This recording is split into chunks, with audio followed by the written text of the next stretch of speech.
আপনার কি মনে হয় যে ফোন দিয়ে খুব সহজে টাকা আয় করা সম্ভব? তো ইন্টারনেটে আমরা অনেক স্কিম দেখি যেখানে বলা হয় মাত্র কয়েক ক্লিকেই টাকা আয় হবে। তবে এই ধরনের বিজ্ঞাপনগুলোর কতটুকু সত্যি?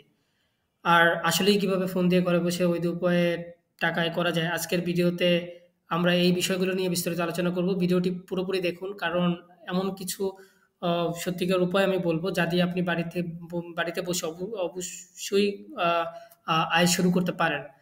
তো ১ম যে বিষয়টা বলব সেটা হচ্ছে শর্টকাটে মানি আর্নিং এর যে স্কিমের যে ফাঁদ, এটা থেকে আপনাকে বাঁচতে হবে। তো আমরা প্রায়ই আসলে ইন্টারনেটে এমন কিছু স্কিম দেখি যেগুলো শর্টকাটে টাকা আয়ের প্রতিশ্রুতি দেয়। যেমন ধরুন ডেটা এন্ট্রি বা সার্ভে ফাঁদ। লাইক অনেক ওয়েবসাইট বলে যে আপনি শুধু কয়েকটি সার্ভে পূরণ করলেই টাকা পাবেন। কিন্তু বেশিরভাগ সময় এই প্ল্যাটফর্মগুলো কোনো পেমেন্ট করে না। বাট আপনার কাছ থেকে সার্ভে করিয়ে নেয়।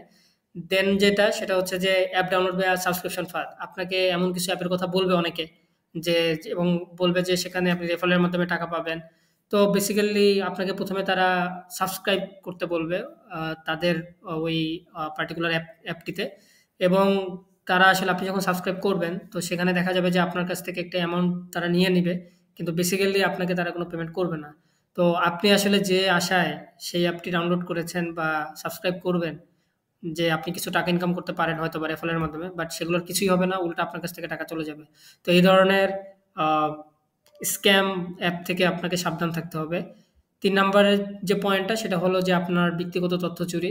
তো আপনার ব্যাংক অ্যাকাউন্ট বা মোবাইল নাম্বার দিয়ে আপনাকে অনেক সময় সাইন আপ করতে বলবে। তো এবং আপনি যখনই আপনার ব্যাংক অ্যাকাউন্ট ইনফরমেশন দিয়ে দিবেন তখন আসলে সেই তথ্যের অপব্যবহার হওয়াটা খুব ইজি হয়ে যাবে তাদের কাছে, তাদের জন্য। তো আপনাকে এক্ষেত্রে যে সতর্কতাটা অবলম্বন করতে হবে সেটা হলো যে আপনার ব্যক্তিগত তথ্য কখনোই সন্দেহজনক কোনো অ্যাপ বা ওয়েবসাইটে শেয়ার করবেন না। ইনফেক্ট না শেয়ার করাটাই ভালো।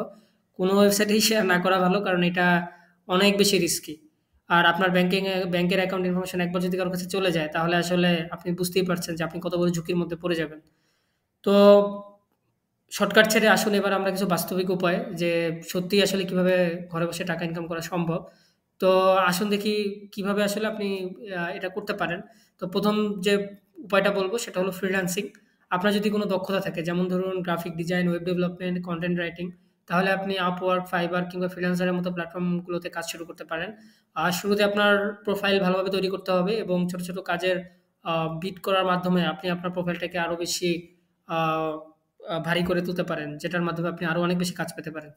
২ নাম্বার যে উপায়টা বলব সেটা হলো অনলাইনে টিউশনি। যেমন ধরুন যে আমরা এখন আ আ বাড়ি, বাড়ি গিয়ে টিউশনি করানোর আসলে কোনো দরকার নাই। এখন আপনি অনলাইনে আপনার যদি পড়ানোর দক্ষতা থাকে তাহলে আপনি ফোন বা ইন্টারনেট দিয়ে অনলাইনেই ক্লাস নিতে পারেন। সেক্ষেত্রে আপনি Zoom বা Google Meet ব্যবহার করে ক্লাস নিতে পারেন। যেটা আসলে খুবই বেশি ইফেক্টিভ, যেটা আসলে একটা Google Meet এ অনেকে বসে ক্লাস করতে পারে। বা আপনি কোনো কোর্স চালু করতে পারেন যে বিষয়টাতে আপনি অনেক বেশি পারদর্শী।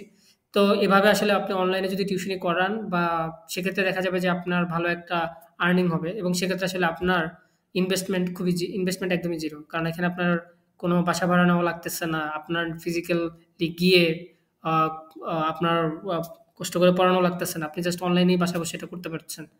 ৩ নাম্বার যে উপায়টা বলব সেটা হচ্ছে ড্রপ শিপিং বা ই-কমার্স। তো নিজস্ব প্রোডাক্ট বা অন্য কারো পণ্য বিক্রি করে আপনি আয় করতে পারেন। এটা কাইন্ড অফ এরকম যে আপনি আরেকজনের প্রোডাক্ট আপনি নিজে মার্কেটিং বা করে আসলে সেল করবেন। তো এটা আপনি অনেক উপায়ে করতে পারেন। যেমন ধরুন Shopify বা Facebook মার্কেটপ্লেস এর মতো প্ল্যাটফর্মে সহজেই এটা শুরু করা যায়। ৪ নাম্বার যে উপায়টা বলব সেটা হলো YouTube বা কনটেন্ট ক্রিয়েশন। আপনার যদি কোনো সৃজনশীলতা থাকে তাহলে আপনি YouTube এ চ্যানেল খুলে ভিডিও বানানোর মাধ্যমে কাজ শুরু করতে পারেন। আ এবং একবার যদি আপনার এটা মনিটাইজেশন হয়ে যায় তখন আপনি দেখবেন ভিডিওর যে ভিউ সেখান থেকে আপনি আয় করতে পারবেন। তবে এগেইন এটা খুবই ১ দিন ২ দিনের বিষয় না। এটা করতে আপনার অনেক টাইম লাগবে। তবে একটা জিনিস সবসময় মনে রাখবেন যে জিনিস আপনি যত কষ্ট করে পাবেন সেই জিনিসের স্টেবিলিটি তত বেশি। সো শর্টকাটের চিন্তা আজকেই মাথা থেকে বাদ দেন। কারণ আপনি শর্টকাটে কেউ কখনো বড়লোক হতে পারে নাই। শর্টকাটে বড়লোক হওয়ার উপায়টাও আসলে খুব ভালো কিছু না। সেক্ষেত্রে আপনাকে কোনো ইলিগাল কাজে জড়িয়ে পড়তে হবে। তো সেটা নিশ্চয়ই ভালো কিছু বয়ে আনবে না আপনার জন্য। আর যে জিনিস আপনি খুব সহজে আর্ন করবেন সেই জিনিস আপনার কাছ থেকে খুব সহজে চলে যাবে। এটাও মাথায় রেখেন। দেন যে ৫ নাম্বার যে উপায়টা বলব সেটা হচ্ছে অনলাইন সার্ভে বা এফিলিয়েট মার্কেটিং। যেমন নির্ভরযোগ্য প্ল্যাটফর্ম থেকে আপনি এফিলিয়েট মার্কেটিং শুরু করতে পারেন। যেমন Amazon এফিলিয়েট বা ClickBank। তবে মনে রাখবেন যে এটা থেকে আপনি আসলে বড় অঙ্কের আয় করা সম্ভব না। এখান থেকে আপনি ছোট, ছোট অঙ্কের অ্যামাউন্ট আসলে আপনি আয় করতে পারবেন। তো এখন আসুন যে আমি কিছু গুরুত্বপূর্ণ কথা বলি যে কোনো কাজ বা প্ল্যাটফর্মে আসলে আপনি যদি বিনিয়োগ করতে চান তাহলে সেটাকে ভালোভাবে যাচাই করুন। যদি কোনো কাজ অসম্ভব রকমের সহজ হয় তবে সেটা প্রতারণা হওয়ার সম্ভাবনাই সবথেকে বেশি। কারণ পৃথিবীতে কোনো কাজই আসলে সহজ নয়। যে রিক্সা চালায় সে কাজটাও আসলে অনেক বেশি কঠিন। তো সহজে আপনি আয় করতে পারবেন এইটা আসলে খুব ডিফিকাল্ট। সহজে আসলে আয় করা সম্ভব না। এটা সহজে আয় করা যায় এটা হলো সবথেকে বড় মিথ্যা কথা। তো সর্বদা আসলে নিজের দক্ষতা বাড়ানোর চেষ্টা করুন এবং একটা জিনিস সবসময় মনে রাখবেন যে আপনার যদি দক্ষতা বাড়ে তাহলে আপনার আয়ও বাড়বে। তো এবং আপনার ওই আয়টা হবে অনেক বেশি স্টেবল এবং আ লেনদি। এটা এবং ওই কষ্ট করে আপনি যে টাকাটা ইনকাম করবেন সেটা আসলে খুব সহজে আপনার কাছ থেকে কেউ নিয়ে যেতে পারবে না। তো আরেকটা জিনিস সবসময় মনে রাখবেন যে পরিশ্রম এবং ধৈর্যই হলো আসল সফলতার আসল চাবিকাঠি। তো শর্টকাটে আসলে আপনি কোন ধরনের আয়ের লোভে পড়বেন না। তো আজকের ভিডিওতে আমরা আসলে দেখলাম যে ফোন দিয়ে শর্টকাটে আয়ের স্কিমগুলো আসলে প্রতারণা এবং কিভাবে বৈধ উপায়ে ঘরে বসে আয় করা যায়। তো যদি ভিডিওটি আপনাদের ভালো লেগে থাকে তাহলে অবশ্যই লাইক দিন। চ্যানেলটি সাবস্ক্রাইব করুন এবং কমেন্টে আপনার মতামত জানাতে ভুলবেন না। তো ধন্যবাদ। সবাই ভালো থাকুন, সুস্থ থাকুন। দেখা হবে নতুন কোনো ভিডিওতে।